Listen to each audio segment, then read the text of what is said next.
ಆಕಿ 3 ಕೂಸು ಮಕ್ಕಳಾರ. ಆಕಿ ಯಾರ ಅದಕ್ಕೆ ಹೊಣೆಗಾರ? ಅದು ಯಾರು ಡಾಕ್ಟರು, ಅದು MBBS ಓದಿಲ್ಲ, ಏನೂ ಓದಿಲ್ಲ.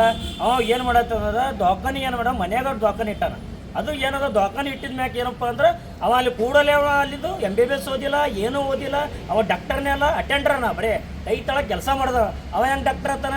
ಅಂಥ ಡಾಕ್ಟರ್ ಆತೇನಂತ ಸೇವೆ ಮಾಡಿ ಯಾವುದೊಂದು ಡೋಸ್ ಇಂಜೆಕ್ಷನ್ ಕೊಟ್ಟು ಆಕಿ ಮಳೆಗೆ ಮಧ್ಯಾಹ್ನ 2 ಗಂಟೆಗೆ ಕೊಟ್ಟಾನ. 2 ಗಂಟೆಗೆ ಹೋದ್ರೆ ಸಾಯಂಕಾಲಕ್ಕೆ ಏನು ಮಾಡತ್ತೆ ಇನ್ನೊಂದ್ಸರಿ ಚಕ್ಕರ್ ಬರ್ತದೆ ಅಂತ ಅಂದಾಗ ಅವ್ನ ಹಾಸ್ಪಿಟಲ್ ಒಳಗೆ ತೋರಿಸಿದ್ರೆ ಅವ್ನು CC ಕ್ಯಾಮ್ರಾ ಚೆಕ್ ಮಾಡಿರಿ, ಅವ್ನಿಗೆ ಕೂಡಲೇ ಅವ್ನಿಗೆ ಬಂಧಿಸಬೇಕು, ಅವನಿಗೆ FIR ಆಗಬೇಕು, ಅಂದ್ಮ್ಯಾಗ ಕಠಿಣ ಕ್ರಮ ತೊಗೋಬೇಕಂತ ನನ್ನ ಬೇಡಿಕೆ ಅದ.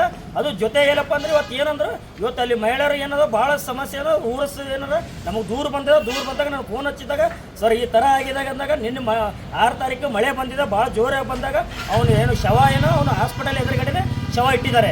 ಶವ ಇಟ್ಟಿದ್ಮ್ಯಾಕ ಅವ ಏನು ಬಂದಾಗ ಅದು ಹೇಳ್ತೀನಿ ಇದು ಹೇಳ್ತೀನಿ ಅಂತಂದ ಅಲ್ಲಿ ಗ್ರಾಮಸ್ಥರಿಗೆ ಮಾತಾಡ್ಕೊಂಡು ಅವ್ರಿಗೆ ಮಳೆಗೆ ಇಟ್ಟು ಕೊಡ್ತೀನಿ ಹಾಡ್ಕೊಟ್ಟು ದುಡ್ಡು ಅಂತ ಆಮೇಶ ಹೊರಚಿ ಅವ್ನ ಕಠಿಣ ಕ್ರಮ ತೊಗೋಬೇಕಂತ DHಗೆ ಇವತ್ತು ಮನವಿ ಕೊಟ್ಟಿವಿ. 1 ವಾರ ಗಡುವು ಕೊಟ್ಟಿವಿ. ಇವತ್ತು ಗಡುವನ್ನು ಕೊಡಲಿಲ್ಲಪ್ಪ ಅಂದ್ರೆ 1 ವಾರದಾಗಲೇ ಒಂದು ಮನವಿ ಸ್ಪಂದಿಸಿಲ್ಲ ಅಂದ್ರೆ DH ಅವರಿಗೆ ನಾವು ಮುಂದಿನ ದಿನದಲ್ಲಿ ಇಲ್ಲಿ DH ಎದುರುಗಡೆನೇ ನಾವು ಇವತ್ತು ಪ್ರತಿಭಟನೆ ಮಾಡಿ ಉಗ್ರ ಹೋರಾಟ ಮಾಡೋಕ್ಕೆ ಹೇಳಕ್ಕೆ ಇಷ್ಟಪಡ್ತೀವಿ. ಅದು ಇವತ್ತು ಜೊತೆಯಲ್ಲಿ ಏನಂತಂದ್ರೆ ನಕಲಿ ವೈದ್ಯರ ಬೊಕ್ಕುಳಾಗ್ಯದ ಅವಳಿ. ಈಗ ಮಾಧ್ಯಮದವ್ರಿಗೆ ಗೊತ್ತಿದ್ದೆ, ಎಲ್ಲರಿಗೂ ಗೊತ್ತಿದ್ದೆ. ಈಗ ಭಾಳ ಸುಮಾರು ಸಂಘಟನೆಗಳು ಮಾಡಿದ್ದಾರೆ. DH ಯಾಕಂದ್ರೆ DH ಅವ್ರಿಗೆ ಭಾಳ ಸುಮಾರು ವರ್ಷ DHಗಳಿಗೆ ಮನವಿ ಕೊಟ್ಕೊಂತ ಬಂದೀವಿ. ಇವತ್ತು ಹೊಸದಾಗಿ ಬಂದರೆ DH ಅವರಿಗೆ ಅವ್ರಿಗೆ ಮನವಿ ಸಲ್ಲಿಸಿ ಅವ್ರಿಗೆ ಒಂದು ಸನ್ಮಾನ ಮಾಡಿದ್ವಿ. ಇವತ್ತು ಅದಕ್ಕೆ ಜೊತೆಯಲ್ಲಿಯಪ್ಪ ಎಂದು ಇವತ್ತು ಸಚಿನ್ ಪ್ರತಾಪ್ ದತ್ತು ಬಾಸ್ಗರ್ ಇವತ್ತು ನೇತೃತ್ವದಲ್ಲಿ ಜಂಟಿಯಲ್ಲಿ ನೇತೃತ್ವದಲ್ಲಿ ಇವತ್ತು ಸಂಘಟನೆ ನೇತೃತ್ವದಲ್ಲಿ ಕೊಟ್ಟು ಇವತ್ತು ನಾವು DHಗೆ ಒಂದು ಮನವಿ ಕೊಟ್ಟು ಅದು ಜೊತೆಯಲ್ಲಿ ಇವತ್ತು ಕೂಡಲೇ ಒಂದು ಕ್ರಮ ತಗೋತೀನಿ ಅಂತ DH ಭರವಸೆ ಕೊಟ್ಟಿದ್ದಾರೆ. ಅದು ಕೂಡಲೇ ತೊಗೋಬೇಕಂತ ನಕಲಿ ಯೋಧರ ಬುಕ್ಕುಳಾಗಿದೆ, ಅವಳಿ ಆಗಿದೆ. ಇದು ಮಾಧ್ಯಮದವ್ರಿಗೆ ಗೊತ್ತದ. ಅದಕ್ಕೆ ದಯವಿಟ್ಟು ಮಾಧ್ಯಮದ ಸಹಕಾರ ಮಾಡ್ರಿ ಅಂತ ನಂದು ವಿನಂತಿ ಅದ. ದತ್ತು ಬಾಸ್ಗೆ ಜೈ ಕನ್ನಡ ಸೇನೆ ರಾಜ್ಯಾಧ್ಯಕ್ಷ. ಜೈ ಕನ್ನಡಿಗರ ಸೇನೆ ವತಿಯಿಂದ ಮತ್ತು ಜೈ ಕನ್ನಡ ರಕ್ಷಣಾ ವೇದಿಕೆ ವತಿಯಿಂದ ಇವತ್ತು ನಾವು ಜಂಟಿಯಲ್ಲಿ ಇವತ್ತು ಕಲಬುರಗಿ ನಗರದ ಕುಟುಂಬ ಕಲ್ಯಾಣ ಆರೋಗ್ಯಕ್ಕೆ ಒಂದು ನಾವು ಮನವಿ ಕೊಡ್ತಾ ಇದ್ದೀವಿ. ಮನವಿ ಕೊಡೋ ಉದ್ದೇಶ ಏನಪ್ಪ ಅಂತಂದರೆ ಇದೇ ತಿಂಗಳ 6ನೇ ತಾರೀಕು ಒಂದು ಕಾಳಗಿ ತಾಲೂಕಿನಲ್ಲಿ ಒಂದು ಏನು ನಕಲಿ ವೈದ್ಯಕರ ಒಂದು ಅವಳಿಗೆ ಒಂದು ಹೆಣ್ಮಗಳ ಬಲಿ ತೋಲಾಗಿದೆ. ಅಲ್ಲಿ ಕಾಳಗಿಯಲ್ಲಿ ಒಂದು ಯಾರು ಹಾಸ್ಪಿಟಲಲ್ಲಿ ಒಂದು ಅಟೆಂಡರಾಗಿ ಕೆಲಸ ಮಾಡ್ತಾರೋ ಅವ್ರೇನು ಮಾಡಿದ್ದಾರೆ, ಒಂದು ನಕಲಿ ವೈದ್ಯಕರ ಮೇಲೆ ಒಂದು ಕ್ಲಿನಿಕ್ ತೆಗೆದು ಅಲ್ಲಿ ನಾನು ಪೇಷಂಟಿಗೆ ನೋಡ್ತೀನಿ ಅಂತ ಡೈಲಿ ಪೇಷಂಟಿಗೆ ನೋಡ್ತಂಥ ರೀತಿಯಿಂದ ಅಲ್ಲಿ ರೊಕ್ಕ ಲೂಟಿ ಮಾಡೋದ್ರಿಂದ ಮತ್ತು ಅಲ್ಲಿ ಉಸುಲಿ ಮಾಡೋದ್ರಿಂದ ಪೇಷಂಟ್ಗಳಿಗೆ ಇವತ್ತು ನೋಡ್ತೀನಿ ಅಂತಂದು ಸುಳ್ಳು ಡಾಕ್ಟರ್ಗೆ ಯಾವುದೋ ರೆಗ್ಲಿಂದ ಅವ್ರಿಗೆ ಸರ್ಟಿಫಿಕೇಟ್ ಇರೋದಿಲ್ಲ ಮತ್ತು MBBS ಕಲ್ತಿರಲ್ಲ, ಯಾವುದೋ ರೀತಿಯಿಂದ ಅವ್ರ ಬಳಿ ಯಾವುದೋ ಸರ್ಟಿಫಿಕೇಟ್ ಇಲ್ಲ. ಅವ್ರೇನು ಮಾಡಿದ್ದಾರೆ, ಸಾಯಂಕಾಲ ಹಾಸ್ಪಿಟಲ್ ಓಪನಿಂಗ್ ಮಾಡಿ ಅಲ್ಲಿ ಪೇಷಂಟಿಗೆ ನೋಡೋಕೆ ಹೋಗಿ ಒಂದು ಮಹಿಳೆಯರಿಗೆ ಯಾವುದೋ ರೀತಿಯ ಒಂದು ಇಂಜೆಕ್ಷನ್ ನಿನಗೆ ಆರಾಮಿಲ್ಲ ಅಂತ ಇಂಜೆಕ್ಷನ್ ಹೊಡೆದು ಒಂದು ಯಾವುದೋ ಒಂದು ಹೆಚ್ಚಿನ ಡೌನ್ಸ್ ಇಂಜೆಕ್ಷನ್ ಹೊಡೆದು ಅವರಿಗೆ ಅವ್ರ ಜೀವವನ್ನು ಕಳ್ಕೊಂಡಿದ್ದಾರೆ. ಅವ್ರ ಕುಟುಂಬ ಅಲ್ಲಿ ಏನು ಕ್ಲಿನಿಕ್ ಇದೆ ಕಾಳಗಿಯಲ್ಲಿ ಅಲ್ಲಿ ಅವ್ನ ಕ್ಲಿನಿಕ್ ಒಂದು ಇಂಜೆಕ್ಷನ್ ಹೊಡೆದಾಗ ಅವರು ಮಿತಪಟ್ಟಿದ್ದಾರೆ. ಅಲ್ಲೆಲ್ಲ ಗದ್ದಲಾಗಿದೆ, ಅಲ್ಲೆಲ್ಲ ಸಮಸ್ಯೆ ಆಗಿದೆ. ಸುಮಾರು ಸಮಸ್ಯೆ ಆದಾಗ ಇಲ್ಲ ಅವ್ರಿಗೆ ಆರಾಮಿದ್ದಿದ್ದಿಲ್ಲ ಅಂತಂದು ಅಲ್ಲಿ ದುಡ್ಡು ಕೊಟ್ಟು ಅವರೊಂದು ಅಲ್ಲೇ ಅವ್ರಿಗೆ ಜನರಿಗೆ ಜಮಾ ಮಾಡಿ ಅವ್ರಿಗೆ ರೊಕ್ಕ ಕೊಟ್ಟು ಅವ್ರಿಂದ ಒಂದು ಸರ್ಟಿಫಿಕೇಟ್ ಕೊಂದಿದ್ದಾರೆ. ಇವ್ರಿಗೆ ಆರಾಮಿದ್ದಿದ್ದಲ್ಲ ತೀರ್ಕೊಂತಿದ್ದಾರೆ ಅಂತಂದು ಇದು ಕಲಬುರಗಿ ನಗರದಲ್ಲಿ ನಕಲಿ ವೇದಿಕೆಗಳ ಹೌಳಿ ಹೆಚ್ಚಿಗಾಗಿದೆ. ಇದಕ್ಕೆ ಸುಮಾರು ಸಂಘಟನೆಗಳ ಹೋರಾಟ ಮಾಡ್ತಾರೋ, ಸರ್ಕಾರ ಎಚ್ಚರಿಕೆ ಕೊಡ್ತಾ ಇಲ್ಲ. ಇಲ್ಲಿನ ಜಿಲ್ಲಾಧಿಕಾರಿಗೆ ಅವರು ಯಾವುದೇ ರೀತಿ ಗಮನ ತೋರ್ತಿದ್ದಿಲ್ಲ.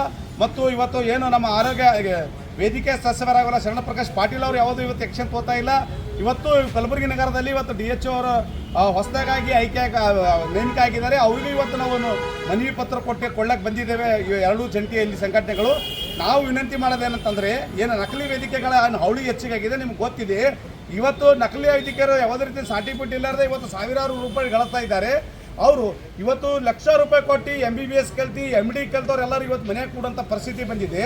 ಇವತ್ತು ಅವರಿಗೆ ನೌಕರಿ ಸಿಗ್ತಾ ಇಲ್ಲ. ಯಾಕಂತಂದರೆ ಇವತ್ತು MBBS ಅವರು ಹಾಸ್ಪಿಟಲ್ ತೆಗೆದು ಹೆಚ್ಚಿನ ದುಡ್ಡು ತೊಗೋತಾರೆ. ಇವು ನಕಲಿ ವೈದ್ಯಕರು 50 ರೂಪಾಯಿ 100 ರೂಪಾಯಿ ತೊಗೊಂಡು ಇವ್ರು ಯಾವುದ್ರ ಅಕ್ಷರ ಕೂನ ಇರಲ್ಲ. ಅವ್ರಿಗೆ ಯಾವುದು ಗೋಲಿ ಕೊಡ್ಬೇಕಂತ ಯಾವುದು MG ಇರ್ತದೆ ಗೊತ್ತಿಲ್ಲ, ಯಾವ್ದು ಇಂಜೆಕ್ಷನ್ ಕೊಡ್ಬೇಕಂತ ಗೊತ್ತಿರಲ್ಲ. ಇವತ್ತು ಜನ ಏನು ಮಾಡ್ತದೆ 50-100 ರೂಪಾಯಿಗೆ ನಮ್ಮ ಟ್ರೀಟ್ಮೆಂಟ್ ಆಗ್ತದೆ ಅಂತ ಹೋಗೋರ್ಲಿಂದ ಅವ್ರಿಗೆ ಬಲಿ ತೊಗೋದಂಥ ಕೆಲಸ ನಕಲಿ ವೈದ್ಯಕರು ಮಾಡ್ತಾ ಇದ್ದಾರೆ. ದಯವಿಟ್ಟು ಇವತ್ತು ನಕಲಿ ವೈದ್ಯಕರಿಗೆ ಅರೆಸ್ಟ್ ಮಾಡಬೇಕು. ಏನು ಕಾಳಗಿದಾಗ ಆಗಿದೆ ಆ ಕಾಳಗಿದಾಗ ಆಗಿರುವಂಥ ಏನವರು ವೆಂಕಟೇಶ್ ರೆಡ್ಡಿ ಅವರಿಗೆ ಕೂಡಲೇ ಅರೆಸ್ಟ್ ಮಾಡಬೇಕು. ಅರೆಸ್ಟ್ ಮಾಡಿ ಅವರಿಗೆ ಏನಾದರೂ ಕುಟುಂಬ ಸತ್ತಿದೆ ಅದಕ್ಕೆ ಪರಿಹಾರ ನೀಡುವಂಥ ಕೆಲಸಗಳು ಮಾಡಬೇಕು. ನಾವು DHಗೆ ಇವತ್ತು ಎರಡೂ ಸಂಘಟನೆ ದತ್ತು ಬಾಸ್ಕೆ ಅವರ ನೇತೃತ್ವದಲ್ಲಿ ಮತ್ತು ನಮ್ಮ ಸಚಿನ್ ಪ್ರತಾಪ್ ನೇತೃತ್ವದಲ್ಲಿ ಇವತ್ತು ನಾವೊಂದು DH ಅವರಿಗೆ ಮನವಿ ಕೊಟ್ಟಿದ್ದೇವೆ. DH ಅವರು ನಮಗೆ 1 ವಾರ ಗಡುವು ತಂದಿದ್ದಾರೆ. ಒಂದು ವಾರದಲ್ಲಿ ಅವ್ರು ನಮ್ಮ ಕೆಲಸ ಅದಕ್ಕೆ ಪರಿಹಾರ ಕೊಡ್ಲಿಕ್ಕಂದ್ರೆ ನಮಗೆ ಯಾವುದೇ ರೀತಿ ನಮ್ಮ ಸಂಘಟನೆಗೆ ನಮ್ಮ ಹೋರಾಟಕ್ಕೆ ಸ್ಪಂದಿಸ್ಬೇಕಂತಂದರೆ ನಾವು ಏನು ಸರ್ಕಾರಿ ಹಾಸ್ಪಿಟಲಲ್ಲಿರುವಂಥ ಏನು DHO ಹಾಸ್ಪಿಟಲ್ ಎದುರುಗಡೆ ಇರುವಂಥ ಏನು ಸರ್ಕಾರಿ ಹಾಸ್ಪಿಟಲ್ ಚೌಕ್ ಇದೆ ಅದು ಚೌಕನ್ನು ಬಂದ್ ಮಾಡಿ ಮುಂದಿನ ದಿನದ ಉಗ್ರ ಹೋರಾಟ ಮಾಡ್ಬೇಕಂತ ಎರಡೂ ಸಂಘಟನೆ ಕೂಡಿ ಹೇಳಕ್ಕೆ ಆಗ್ತದೆ ಅಂತಂದು ನಾನು ಈ ಮೂಲಕ ಕೇಳಕ್ಕೆ ಇಷ್ಟಪಡ್ತೀನಿ. ಅದಕ್ಕೆ ದಯವಿಟ್ಟು ಇವತ್ತು ಅವತ್ತು ನಾವೇನು ಮನವಿ ಕೊಡ್ತಾ ಇದ್ದೇವೆ ಅದು ಗಂಭೀರವಾಗಿ ವಿಷಯವಿದೆ. ಯಾಕಂದರೆ ಇದು ಒಂದೇ ಇಲ್ಲ, ಗುಲ್ಬರ್ಗಾದಲ್ಲಿ ನಕಲಿ ವೇದಿಕೆಗಳಿಂದ ಭಾಳ ಮಂದಿ ಸತ್ತಿದ್ದಾರೆ. ಭಾಳ ಮಂದಿಗೆ ಇವತ್ತು ಬರೀ ಹೋಗಬೇಕು, ರೊಕ್ಕ ಕೊಡಬೇಕು, ಪೊಲೀಸ್ ಡಿಪಾರ್ಟ್ಮೆಂಟ್ ರೊಕ್ಕ ಕೊಡಬೇಕು, ಅಧಿಕಾರಿಗಳಿಗೆ ರೊಕ್ಕ ಕೊಡಬೇಕು, ಬಾಯಿ ಮುಚ್ಚಂತ ಕೆಲಸ ನಡೆದಿದೆ. ಇದಕ್ಕೆ ಒಂದು ವೇಳೆ ಇವತ್ತು ಇವರು DHO ಇರ್ಬೋದು, ಜಿಲ್ಲಾಧಿಕಾರಿಗಳಿರ್ಬೋದು, ಜಿಲ್ಲೆ ಉಸ್ತುವಾರಿ ಇರ್ಬೋದು, ಆರೋಗ್ಯ ಇದು ವೈದ್ಯಕೀಯ ಸಚಿವ